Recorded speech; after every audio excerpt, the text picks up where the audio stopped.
The secret behind falling off the bone.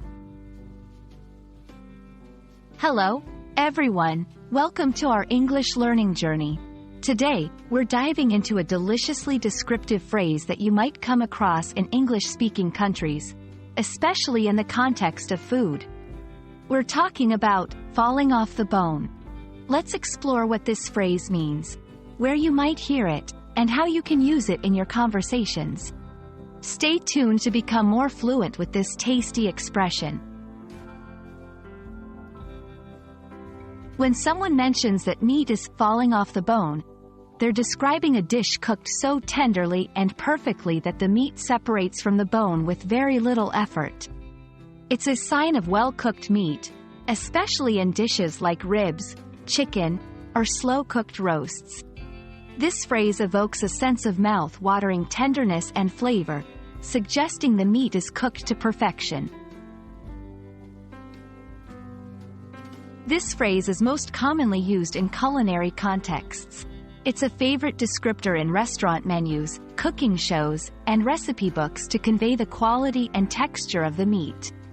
Falling off the bone is not just a statement about the food's preparation. It's an invitation to imagine the taste and texture of a dish that's been cooked with care and patience. You can use falling off the bone in various ways. Describing a dish you've prepared or enjoyed. The ribs I made last night were falling off the bone. So tender and juicy. Inquiring about the preparation of meat in restaurants. Is the chicken cooked until it's falling off the bone?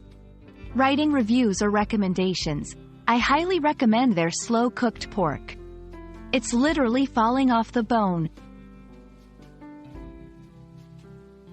Understanding phrases like falling off the bone can enrich your English learning experience by providing insights into the culture and lifestyle.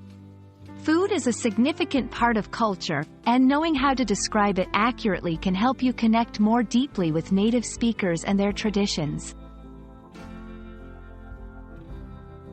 We hope this video has given you a taste of how expressive and vivid the English language can be, especially when talking about food. Remember, phrases like falling off the bone add flavor not just to our meals but also to our conversations.